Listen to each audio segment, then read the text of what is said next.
Initially, there was just a whole lot of nothingness and a massive void.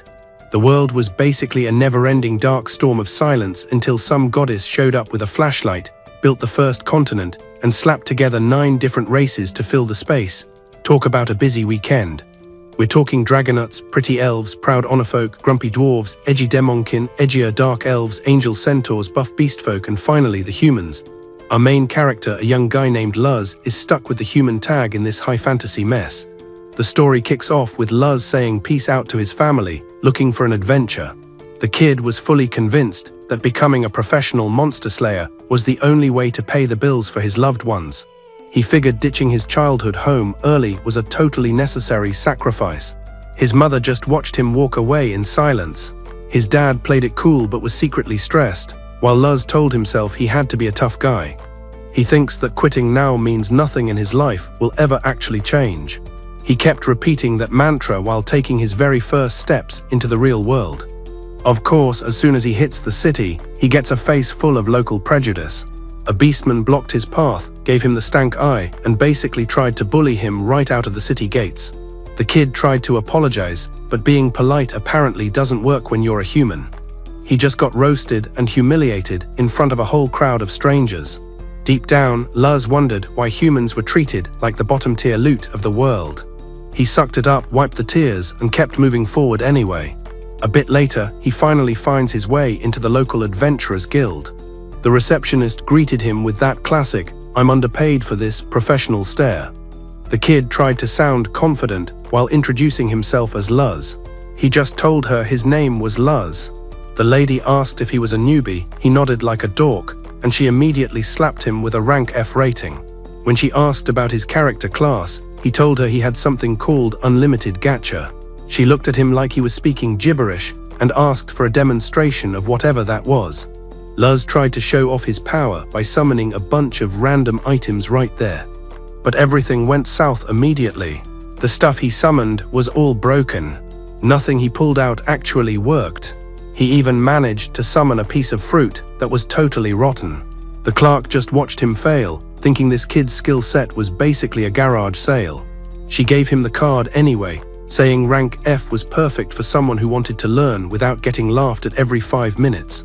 Luz was still feeling hyped and asked for a job right away. She pointed him toward the room with the mission boards.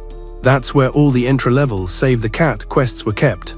As he stared at the board, the clerk noticed him struggling and asked if he was okay. Turns out humans in this world aren't exactly known for their education, and most of them can't even read. She grabbed a flyer and explained the jobs: chopping wood, moving dirt, and mowing lawns. It was grunt work, but he took it because he had 0 other options. After a grueling day of playing landscaper, Luz crawled back to the city totally spent. His hands were a mess, his body hurt, and he was covered in more dirt than the lawn. When he finally got paid, he realized the check was hilariously small. He figured the cash might cover a cheap bed, but that was about it. There was absolutely nothing left over for a meal. Even so, he told himself he had to keep pushing. He thinks that if he quits now, his family is stuck in the gutter forever. As he walked down the street clutching his few remaining coins, a beastman decided to ruin his day again. The guy sized him up and saw a "kick me" sign written all over him. With a smirk, he claimed Luz got dirt on his clothes and demanded laundry money. Before the kid could even process the scam, the guy swiped every cent he'd earned. Luz tried to beg for his lunch money back, but his voice was too weak. The beastman just laughed and said the coins were going toward his bar tab tonight. Then he just left the kid in the dirt without a second thought. Just as Luz was hitting peak depression, a random stranger appeared out of nowhere. An elf walked up and actually offered him a hand. The kid flinched because, well, the city hadn't been nice so far. But the girl just gave him a gentle, calming smile. She promised she wasn't a threat and told him to just relax for a second. Then she actually leaned down and gave the human a hug. The locals lost their minds, whispering and acting like they'd just seen something illegal. Everyone thought it was gross to see an elf being nice to a human peasant. Luz was so stunned he thought he might be hallucinating from hunger. But the elf told him it was very real and she wasn't a ghost. She explained she was from the Concord of tribes, which is basically the United Nations of this fantasy world. One by one, her squad members started popping out to say hi. There was Garu, a massive wolf guy who looked pretty scary. Sasha, the elf who was actually being decent to him. Drago, a dragon man who clearly lifted weights daily. Diblo, a guy who lived for the battlefield. Nano, a dwarf who looked like he could punch through a wall. Sion, a moody dark elf, and Santos, a centaur who took everything way too seriously. Sasha explained the team was missing a human to complete their all-inclusive roster. The goal was pretty noble on the surface. They wanted to end racism and build a world where everyone could hold hands and be happy. She held out her hand again and invited Luz to join the squad. The kid hesitated, but eventually decided to roll the dice on them. He thinks this might finally be his big break to show the world he's useful. In their first dungeon run, Sasha took point and started blasting monsters to let Luz get a few hits in. They killed the beast, but the elf immediately turned around and warned him not to wander off in the abyss. That place is basically the death trap of all death traps. She told him that one wrong step would mean a very permanent game over. Soon enough, the rest of the colorful crew caught up with them. A few of them started teasing Sasha about her human pet, but she told them to shut it. She claimed she just didn't want their reputation ruined by losing a team member so fast. The lizard men joked that Luz should chill out since their little field trip was just getting started. He mentioned the kid made a mean cup of tea and told everyone to keep walking. The deeper they went into the abyss, the more the vibe started to feel incredibly sketchy and tense. Luz was running on fumes, but tried his best not to fall behind the group. Suddenly, the beastman turned around with a look that said he was done playing nice. In a voice colder than a winter in Canada, he told the boy he was officially fired from life. Luz was completely lost and couldn't figure out what the hell was happening. He looked around the circle for a friendly face, but everyone was stone cold silent. All his friends looked at him like he was a bug under a shoe, and Luz finally felt the trap close. The baseman told him straight up that he was a useless waste of space to the team. Then everyone else joined in, throwing insults like they'd been practicing them for weeks. The kid was in total shock and didn't know how to react. He tried to think of a time he messed up, but he'd actually been doing his best.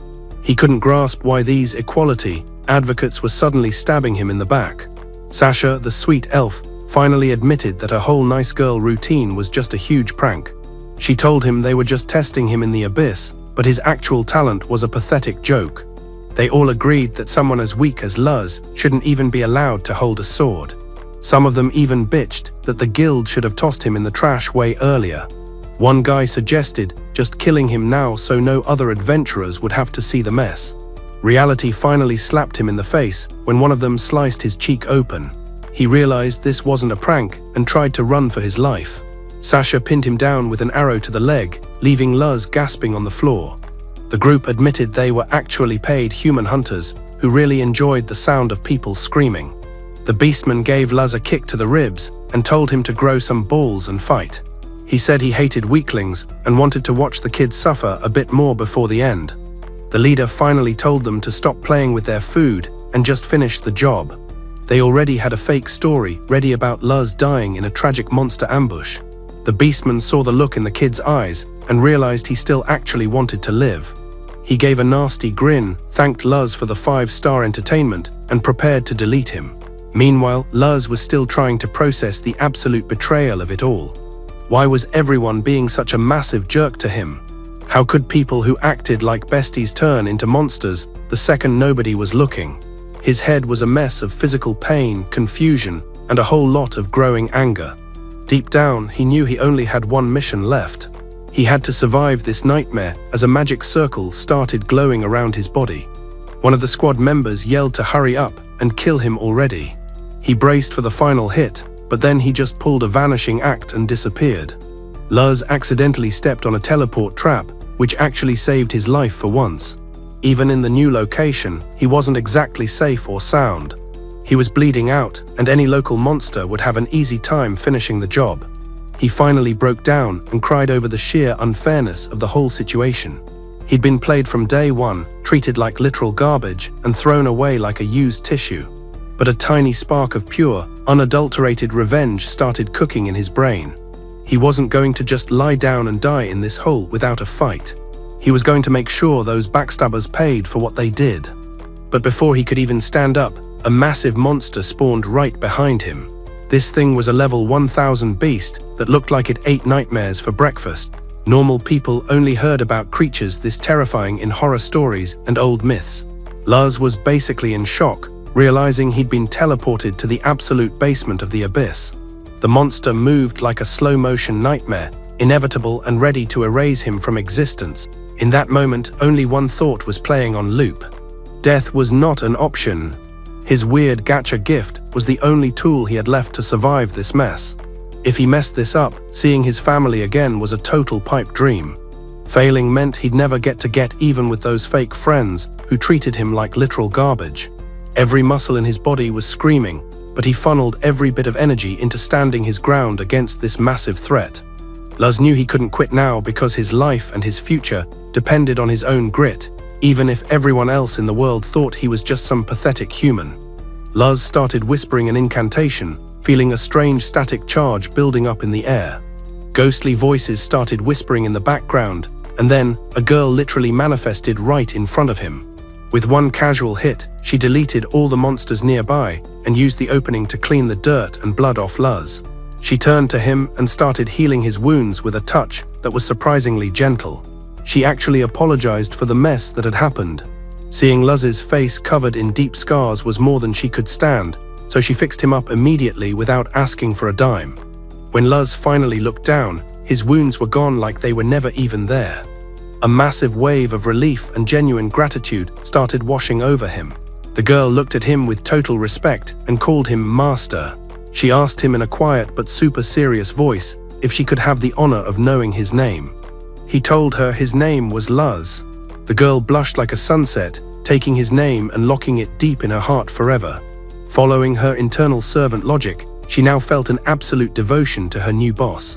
She swore to live for him, pledging her loyalty until her very last breath on this earth. She introduced herself to him as May, a level 9999 maiden who was basically a super ultra rare pull from Luz's supposedly useless gacha skill. With a look of total commitment, May promised to stay by his side even in the afterlife so they could be together forever. Luz was totally floored, saying there was no way that was actually happening. He was convinced his Unlimited Gacha was just a broken piece of junk. It made zero sense that someone as powerful as May could pop out of a skill everyone called weak. May didn't care about the logic and just asked Luz to start calling her by her name. He was pretty awkward about it, but he eventually gave in and said it. The girl basically started glowing with happiness. Then she hit him with another request. She wanted him to use his appraisal skill to take a deep dive into how his gacha actually worked.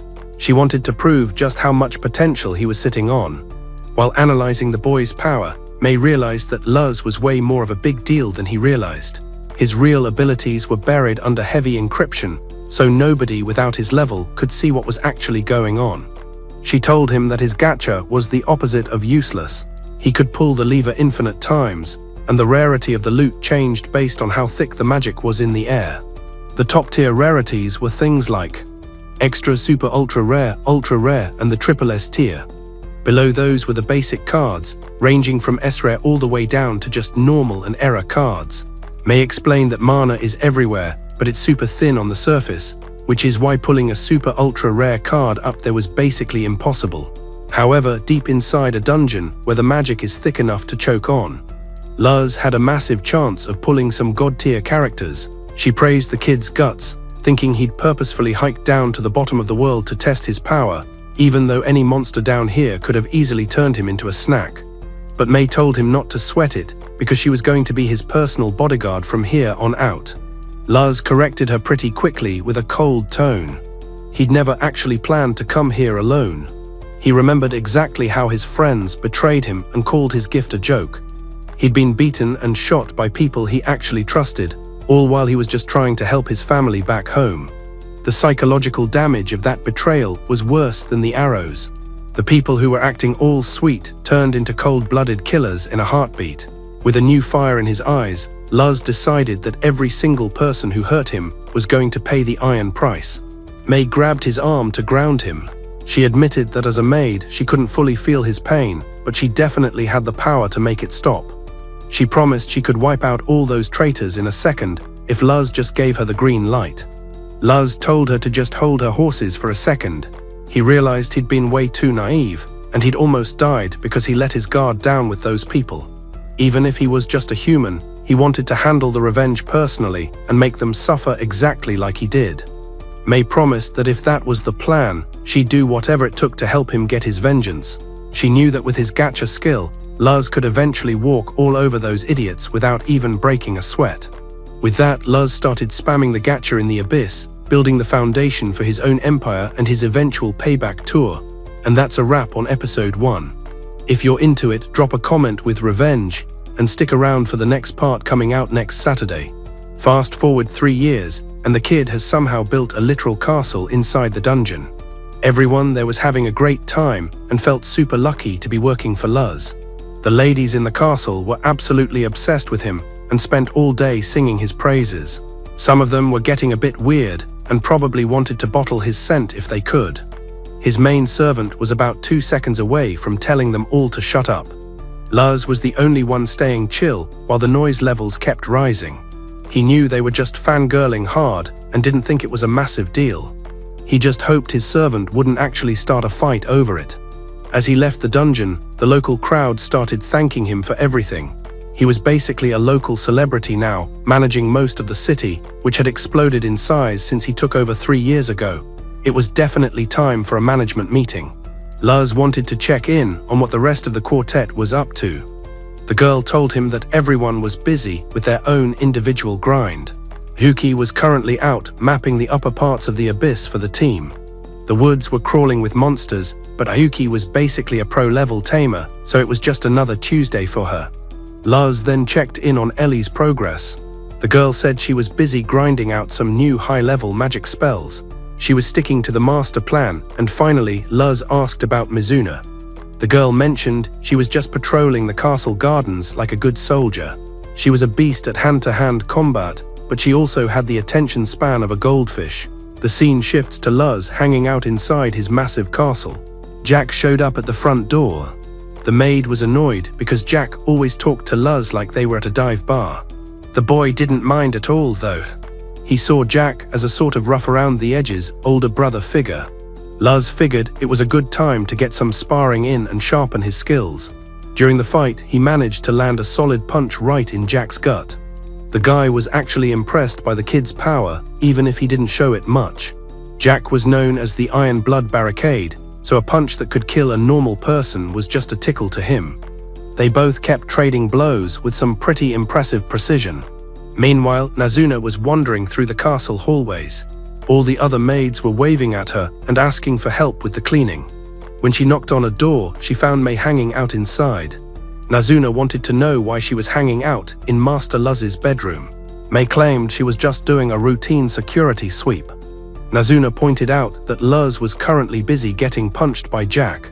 May got a little flustered and said she was actually just tidying up the place. She argued that a good maid never sits around doing nothing, even if the boss is out. So she was basically just organizing his socks or something.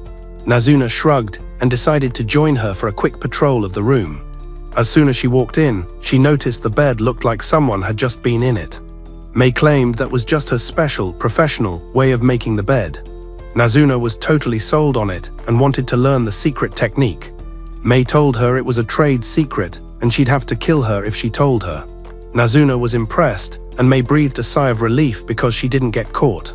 Nazuna had actually come by to deliver some supplies the other maids needed. They all wanted to clean the boss's room, but she told them she had it covered. She explained that as the head maid, she'd handle the special tasks and any drama that popped up. May handed over some cash so she could go have some fun. The girl left with a huge smile, planning to spend all of it on snacks. On the way, she ran into Huki and asked why she wasn't out in the woods. Huki just meowed at her like a cat, which left Nazuna looking pretty confused. Nazuna remembered she was technically the new girl, even if she was older than Huki. Huki eventually showed her a report saying the coast was clear of monsters. She'd finished her map work for May and was just dropping off the paperwork before heading back. Then she dipped out immediately to get back to her patrol route. In another part of the castle, Mizuna checked in on the cleaning crew and saw everything was spotless. She sat down on Luz's throne and started feeling the expensive fabric. She sighed because she was already missing the boss since he hadn't shown up yet. While she was daydreaming, she accidentally snapped a piece of the throne with her super strength. She panicked, tried to glue it back on with her hands, and then bolted out of the room. Back at the training grounds, Luz and Jack were still going at it. After a few hours of sweating, Jack suggested they hit the hot springs to wind down. Luz agreed that a bath sounded like heaven right about now. While soaking, Jack told the master how proud he was of his progress with his physical combat. Luz thanked him, knowing he'd still be a weakling without Jack's brutal training sessions. Even so, Jack warned him that the Abyss still had a few tricks up its sleeve that might give him trouble. Luz spent a lot of time thinking about the world above, which he now viewed as a giant question mark of danger and betrayal. He'd developed a pretty healthy sense of pure, unadulterated hatred. He swore he'd never be that naive kid again, and promised to spend the rest of his life making sure his revenge tour was a total success. The scene shifts over to May, who was busy summoning her personal Maid squad for a meeting. She wanted to know which one of them was responsible for writing a certain letter. Everyone played dumb, but once May started reading it out loud, the girls looked like they'd seen a ghost. They immediately started apologizing, claiming they didn't mean for it to sound so disrespectful. They tried to argue that they just wanted to help May out since she was always swamped with work. May was seeing red because they'd used Nizuna as a middleman instead of just coming to her like adults. One girl was shaking in her boots, realizing she'd massively overstepped by asking for such a weird favor. May wasn't buying the excuses, so she decided their new full-time job was cleaning the entire throne room by hand. No magic, no mops, just good old-fashioned manual labor until the floor sparkled. May didn't feel bad at all, comparing the chore to the absolute grind of hitting level 500. She had a surface mission for Master Luz coming up, and expected the place to be spotless by the time she got back. Back to Nizuna, who was currently staring at a row of armor in the hallway like she was at a museum. Ellie walked up and asked if she was on another secret mission to find hidden cookies. Nizuna claimed she was actually doing some deep analysis on the defensive gear. Ellie didn't buy it and figured her friend was either doing a safety inspection or just making up excuses to stand around. Ellie started bragging that her own project was going so well she actually had time to hang out at the castle. The local shopkeepers watching them probably thought their conversation was the most pointless thing they'd heard all day. Ellie kept flexing about her private tea dates with Master Luz to discuss her progress reports. She even mentioned she was planning a private dinner with him for the next update. The way she said it made it sound like she wanted to be the main course. Nizuna got immediately salty, thinking it was totally unfair that Ellie was getting all this quality one-on-one time with the boss. She begged Ellie to help her get a coffee date on Luz's calendar before she lost her mind. She even offered to give Ellie some combat tips in exchange for a quick introduction, promising to leave right after.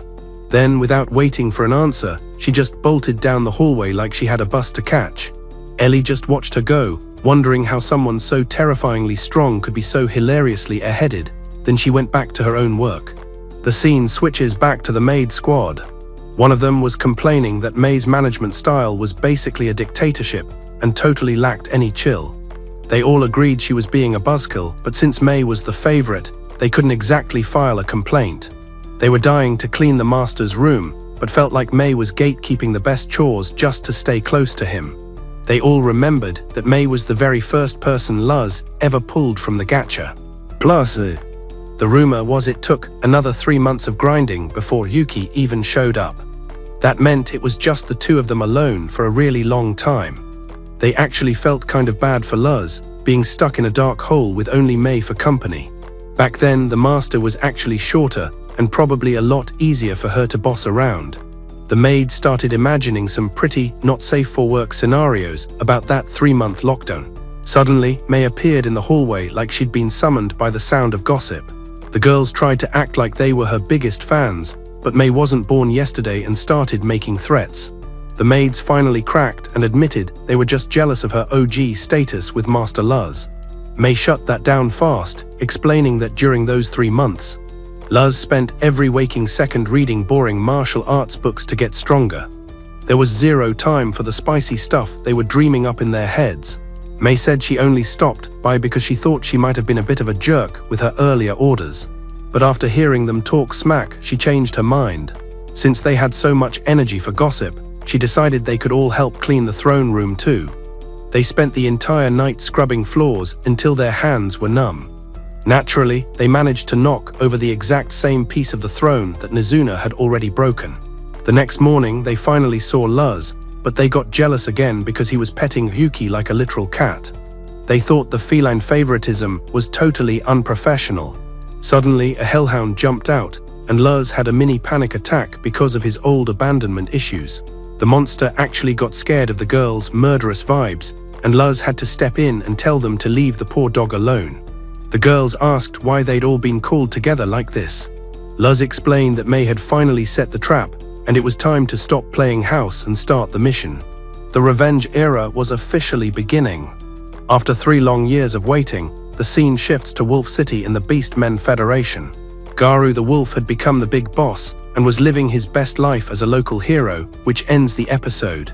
If you're enjoying the drama, type revenge in the comments, hit the like button and subscribe to the channel. I'll catch you guys next Friday. Peace out. Lord Garu was basically the most popular guy in the whole city. But when he saw a poor human kid looking for scraps in the trash, he acted like he was stepping in something gross. He literally kicked the child and spit in his face for no reason.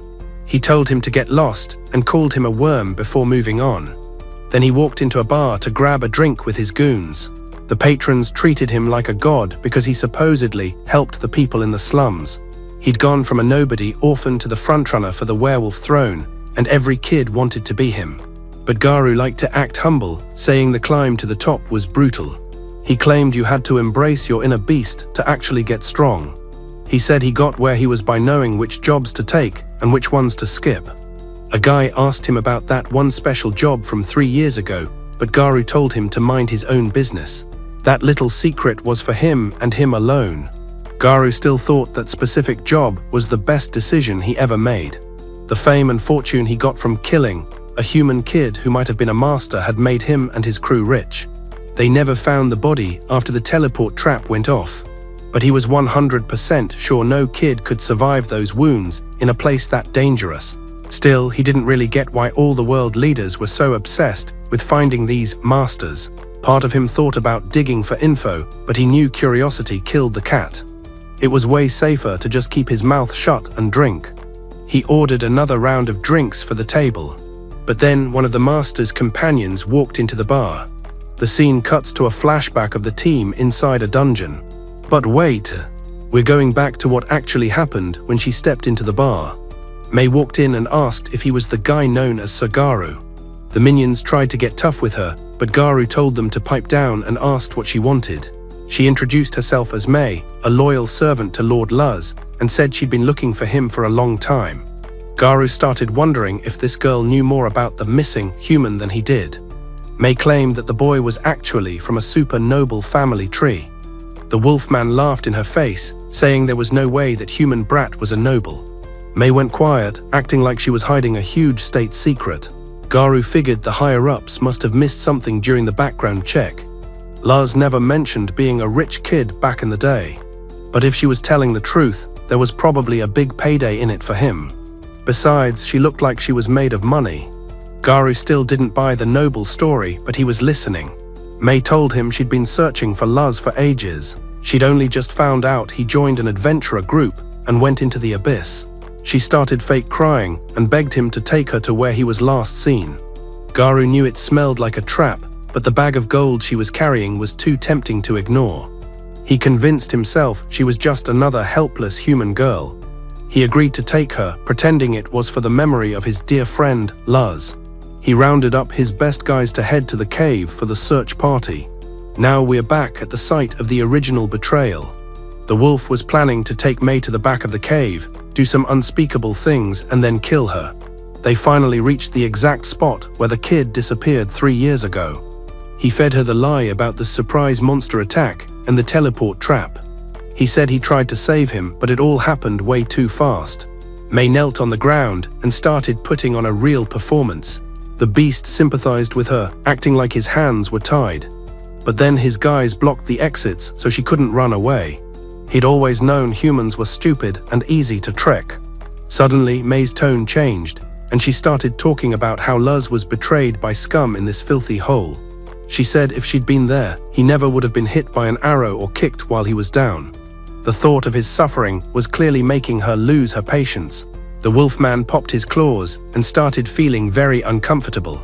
He wondered how the hell this girl knew all the specific details of the murder.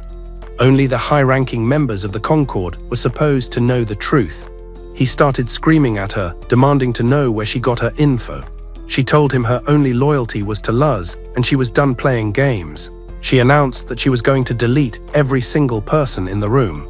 The beast started panicking, feeling a pressure from her that felt like death itself. Her eyes were cold enough to freeze time, and he realized he was totally outclassed. Right before she struck, Luz walked out of the shadows and told her to stand down. He claimed Garu was his personal property to deal with, which shocked everyone. They couldn't understand how a weak human got this deep into the cave on his own. The minions warned their boss that this could be a massive setup. The wolfman just stared in horror, unable to comprehend how Luz survived the abyss. Luz is actually pretty hyped to finally start his revenge tour after 3 long years. Garu's goons are looking around for an adult, trying to figure out what the hell is happening. The wolfman just starts laughing in his face. He can't believe a level 15 human thinks he can take on a level 150 beast. The math just isn't mathing for him. He figures there's no way a human kid is a threat, but honestly, he doesn't really care about the logic. He thinks he'll just loot the boy's body and use it to become the ultimate alpha werewolf. Luz gives him the backstory, explaining how May saved his life and signed up to be his personal maid. He knows they probably have a million questions about his sudden glow-up. But the Beastman really couldn't care less about the details. His entire crew is sitting pretty at level 130 or higher. In his mind, 2 random humans are basically just target practice. He thinks Luz survived the abyss by pure luck, and there's 0 chance he survives this bar fight. So he decides it's time for a little live demonstration of their power. As he lunges forward, 2 of his guys have their heads deleted before they can even blink. May isn't about to let these bottom feeders talk smack about her master in her presence. The boy thanks her for the assist, but tells her to just guard the door so nobody can chicken out.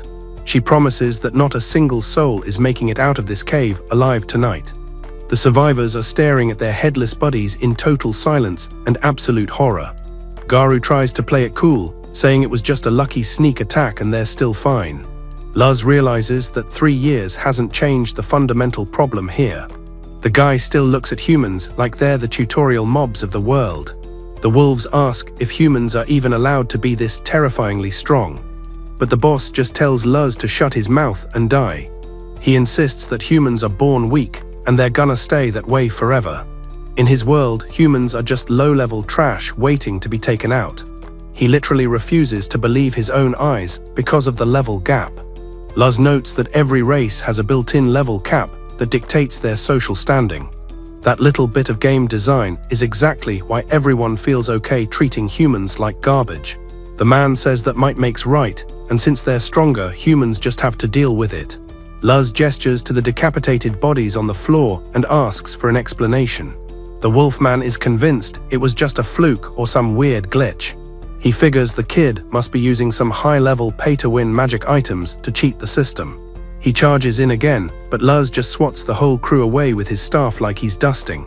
He asks if this pathetic showing is really the best the Beastmen can do. Surprisingly, the guy is still running his mouth, claiming a human can't possibly beat a real warrior. He scrambles up and cracks open a magical power stone to give himself a massive buff. Then he goes all out and summons a level 500 monster to finish Luz off for good. The boy just sighs, thinking this whole confrontation is becoming a huge waste of his time.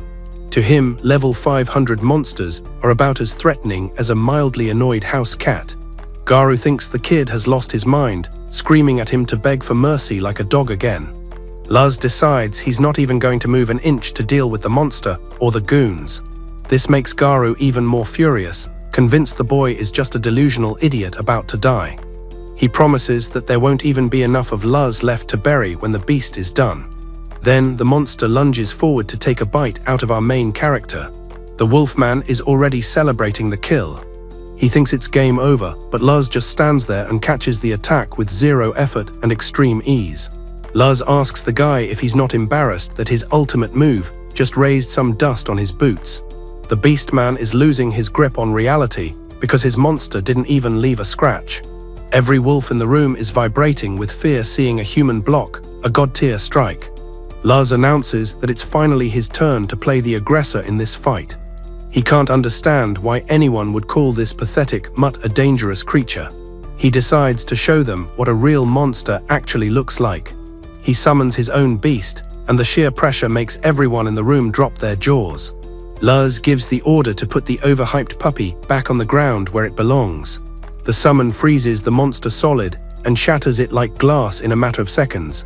Garu is in total shock, unable to process how his level 500 Fenrir just got one-shotted by a human. Luz figures it's time for the big reveal and shows off his actual level. 9,999. The air in the room practically vanishes as they realize the terrifying strength they're dealing with. The man is stuttering, trying to figure out how a human broke the game's physics. He knows for a fact that humans are hard-capped at level 100 by the goddess herself. Luz explains he's wearing a youth bracelet because he's got a very long to-do list. He tells them he hasn't forgotten the despair and rage from the day they tried to murder him. The wolf starts wondering if this thing standing in front of him is even Luz anymore. He realizes there is zero way out and death is the only thing waiting for him at the finish line. The Beastman starts crying and apologizing like his life depends on it, which it does. He claims he was just following orders from the government and it wasn't personal really.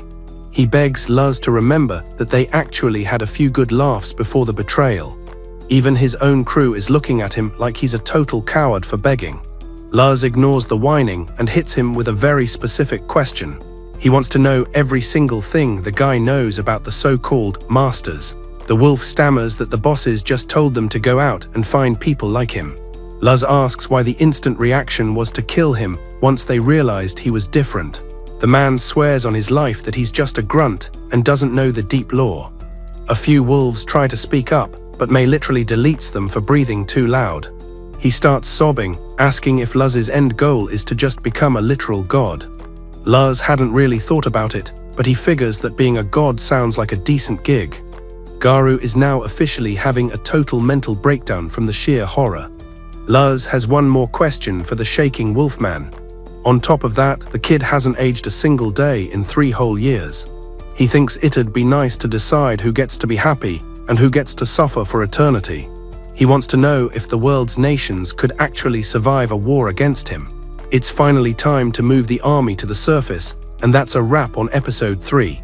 He tells the guy to be 100% honest if he wants to keep his tongue. The beast starts shaking, knowing Luz is basically a walking nuclear weapon right now. He admits Luz has the level advantage, but warns him that he's still just one human. He says the big nations have mountains of legendary gear and ancient weapons at their disposal. Luz nods, knowing that even a god-tier level has its limits against a whole world. He decides he's not done with the guy yet and orders him to get up and follow. He drags the wolf back to his personal chamber to show him a little something.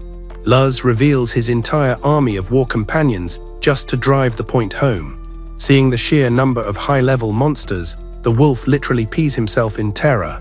Luz decides that killing him is too easy, so he's going to keep him in a state of eternal despair.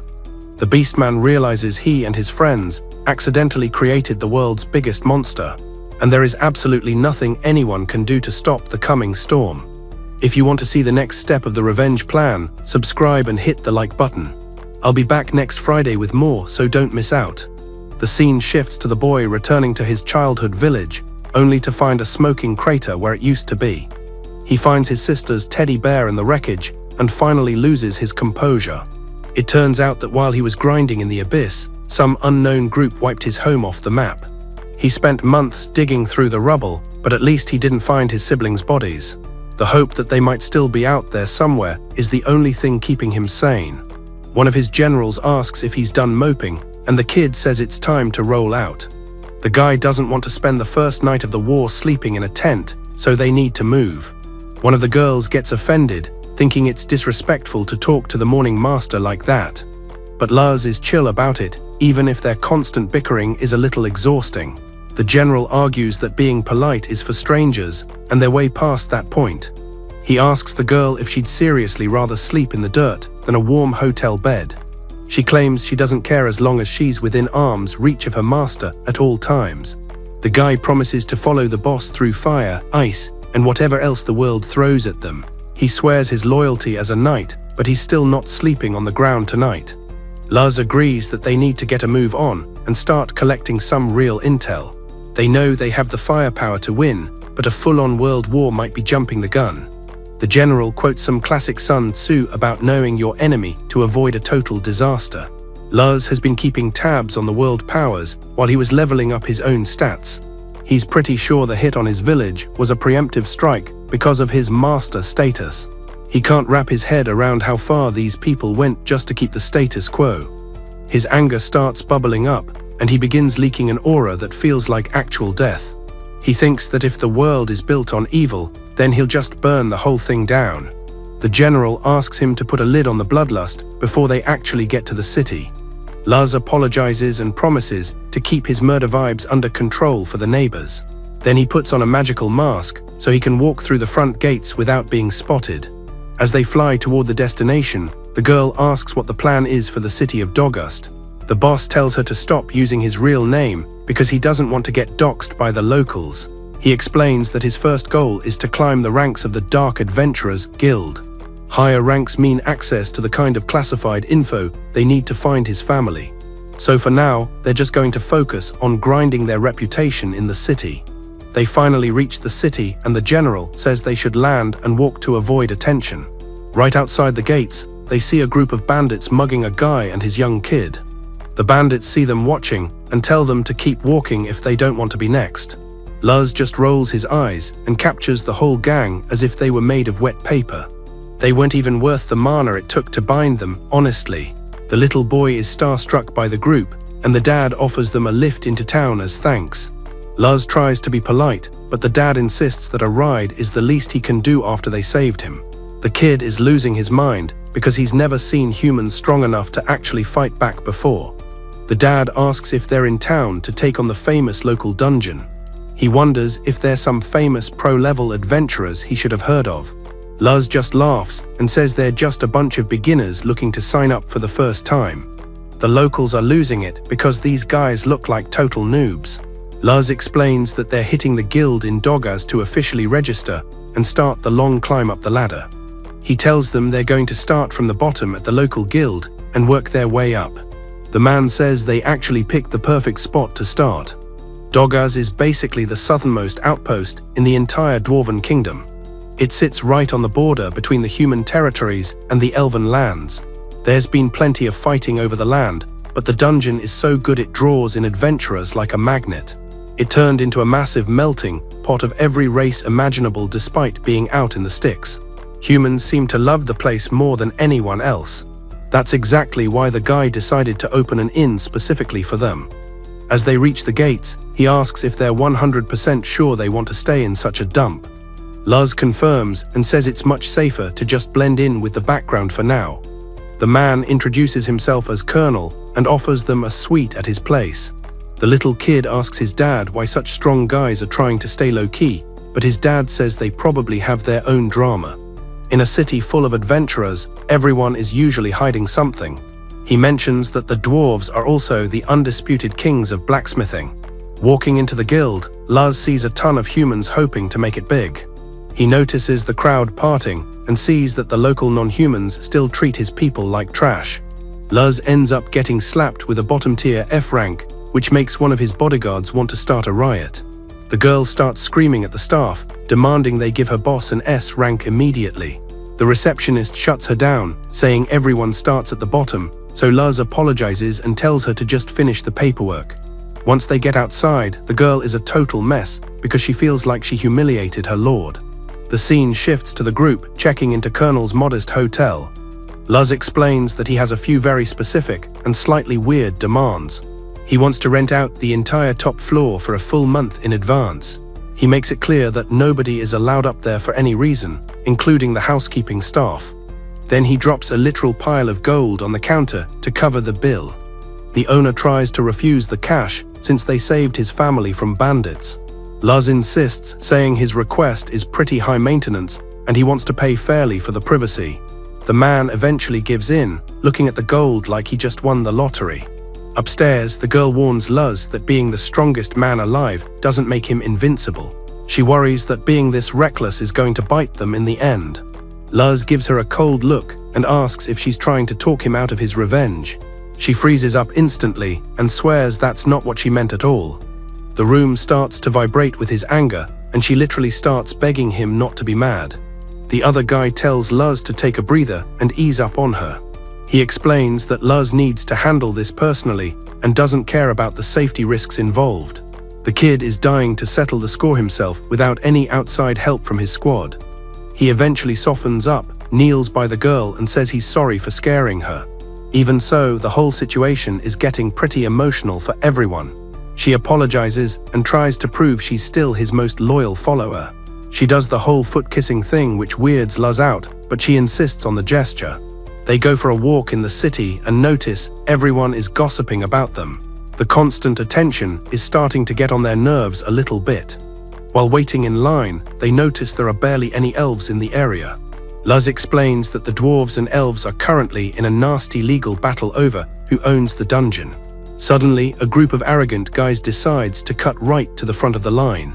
Luz clocks the first guy, who is basically just a glorified pack mule for the others. The second guy has some muscle, but his form is sloppy and full of holes. But the leader in the front moves like a pro despite the heavy gear he's carrying. Luz realizes that guy might actually be a bit of a challenge to handle. Luz steps up and tells them to stop being jerks and get to the back of the line.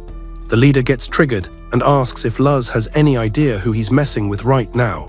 Luz tells him he doesn't recognize cowards who hide their faces behind masks. He suggests the guy should avoid doing something stupid that he might regret later today. The jerk is about to swing on them, but one of his buddies steps in and grabs his arm. He tells the leader to chill because starting a brawl in public is a bad look. He asks if he's really dumb enough to use his trump card on a random civilian. The guy backs off but promises Luz that he's going to find him later for a rematch. After they leave, the rest of the crowd starts cheering for Luz because he actually stood up to the bullies. The kid realizes he accidentally turned himself into a local hero in about 5 minutes. A group of lower-level adventurers comes over and thanks him for saving their spot in line. They were too terrified to say anything and would have just let the bullies cut. The kid asks if this is their first time exploring this specific dungeon. Luz confirms they are total newcomers to the local scene. The adventurer explains that the place is massive and way bigger than the maps suggest. Most squads end up having to camp out inside the cave for a few nights. He noticed they didn't have any camping gear or food supplies and got a bit worried. Luz thanks him for the tip, but the boy feels bad that he can't do more to help. He feels like he owes Luz a lot more than just some basic survival advice. The girl asks if they need to go buy some sleeping bags before they head inside. Luz says they'll just wing it and worry about the sleeping arrangements later tonight. Their turn finally comes up, and they say their goodbyes before stepping into the dark. The scene cuts to the group, navigating the first few floors of the dungeon. He mentions that the only place he's ever seen before this was the bottom of the abyss. It's weird to see how these places come in so many different flavors across the world. The older man points out that the locals weren't kidding about the sheer size of the place. Luz explains that the only way to really understand a dungeon is to find its core. But even with their magic specialists, that's way easier said than done. He explains that mana gets thicker the deeper you go, creating all kinds of weird stuff. High mana levels lead to deadlier monsters, complex traps, and entirely different biomes. Dungeons are basically alien planets that just happen to be underground. The girl notes that the place is so empty she can't even sense a heartbeat nearby. Luz decides to stop walking, activates his flight, and starts scouting from above. The squad is impressed because having an aerial view is a massive cheat code down here. Further down, an elf is busy slaughtering a group of orcs with some serious anger issues. He's fuming about being disrespected at the entrance and taking it out on the local mobs. He screams about being an elf with the literal blood of ancient heroes in his veins. The guy named Kaido is convinced he's some kind of chosen one in the making. His partner tries to get him to calm down before he wears himself out. They're only on the 3rd floor and there are plenty of orcs left to kill today. Kaido tells him to shut it and says the insects who cut in line will pay. He promises that once he unlocks his true power, he's going to end their whole race. Even at level 1500, he's still got a massive inferiority complex about his strength. His buddy points out that he's already way stronger than any average elf out there. Kaido doesn't care and insists he won't stop until he becomes a legendary figure.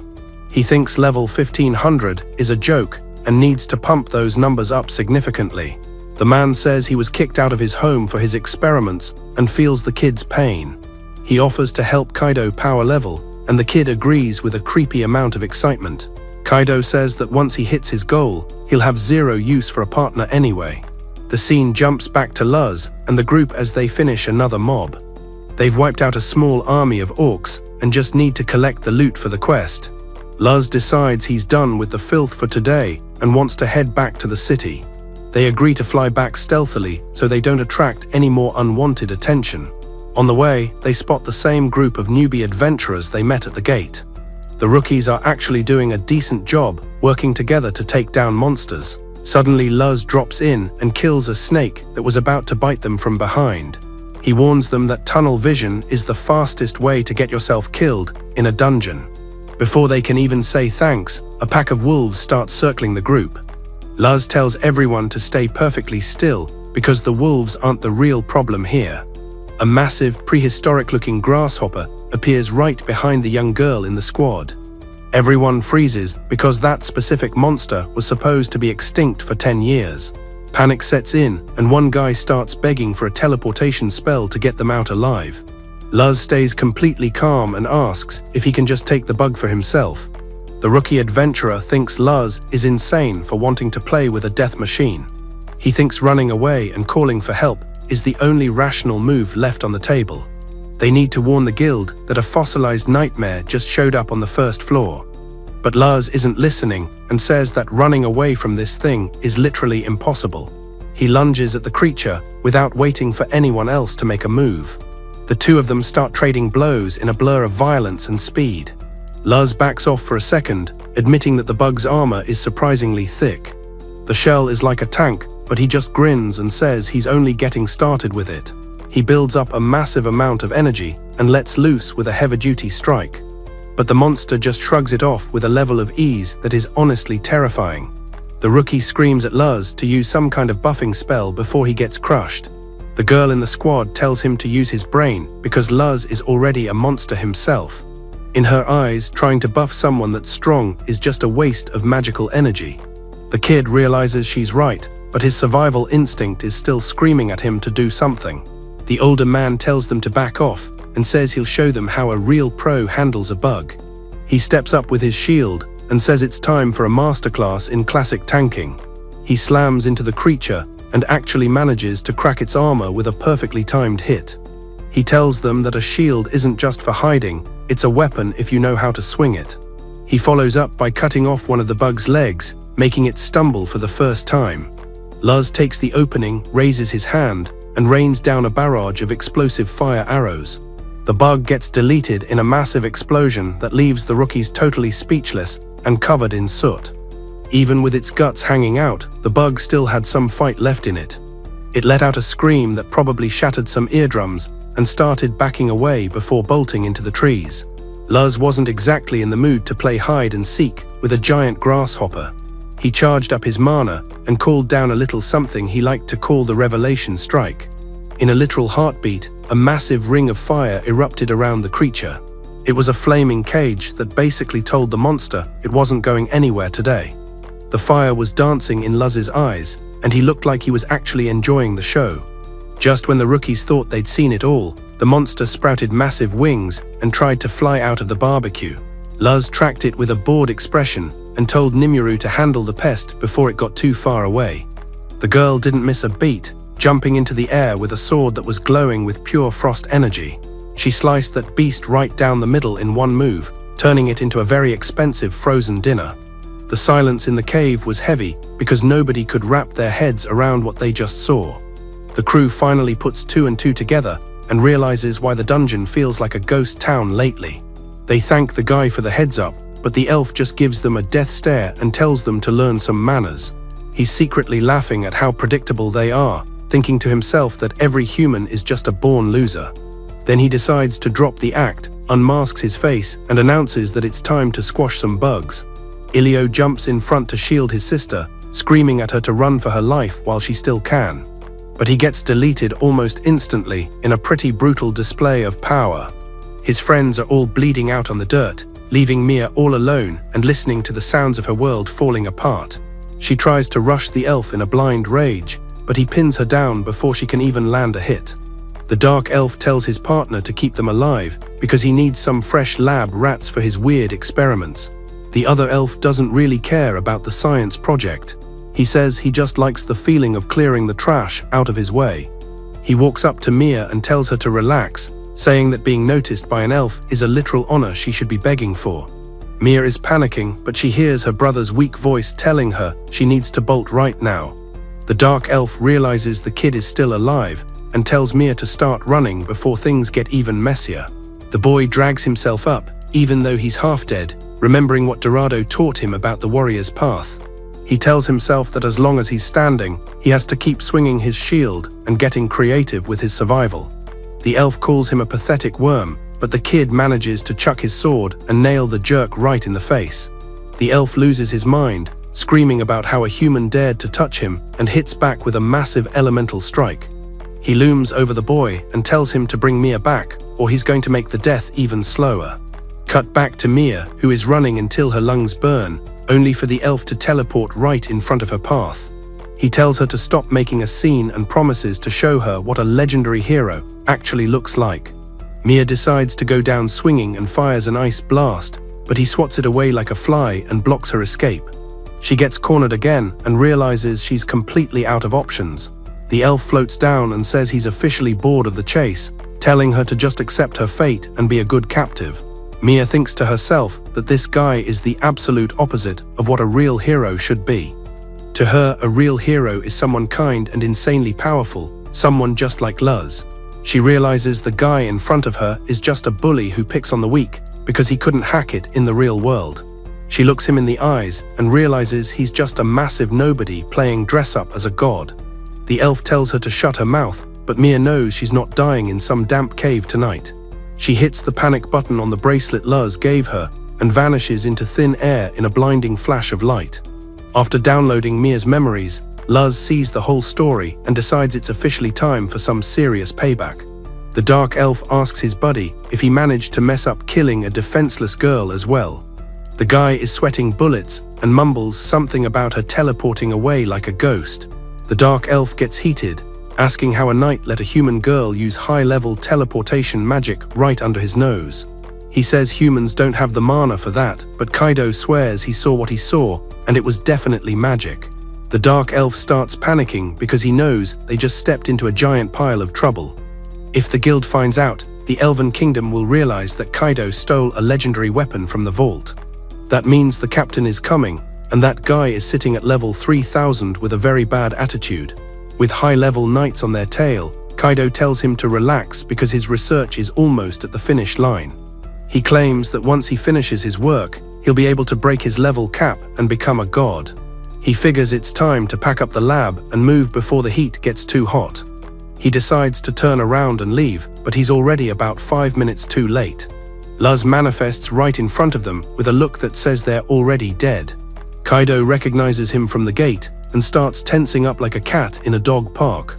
The elf is stunned because even at level 1500, he can tell Luz is something he shouldn't be poking.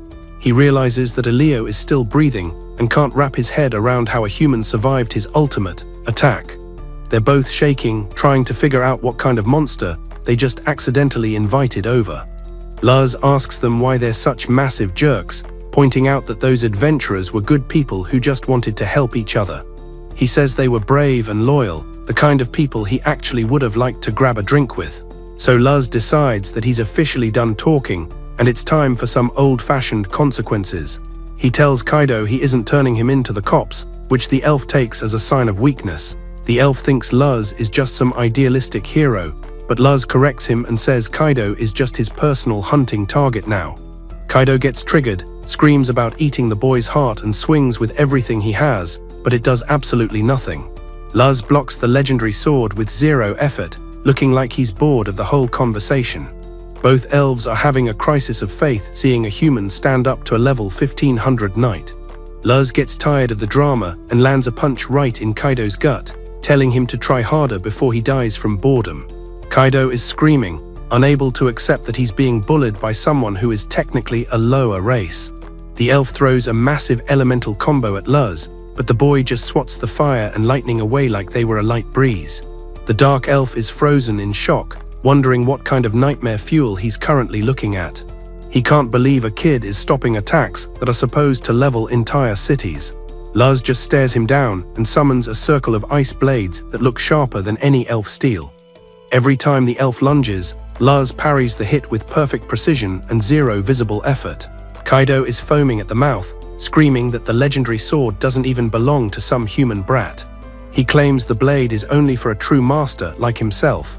Luz gives him a cold look and asks who the hell this master is that everyone keeps talking about. The elf says that the blood of a god runs through his veins, and Luz's face turns into stone instantly. He's feeling a mix of pure annoyance and a little bit of genuine curiosity about the guy's delusions. The air in the room gets so heavy it feels like it's about to crush the floor, and the tension hits a breaking point. The scene ends right there, leaving everyone wondering what kind of disaster is about to happen next. Luz just thinks to himself that the truth is going to be very painful for the elf to hear.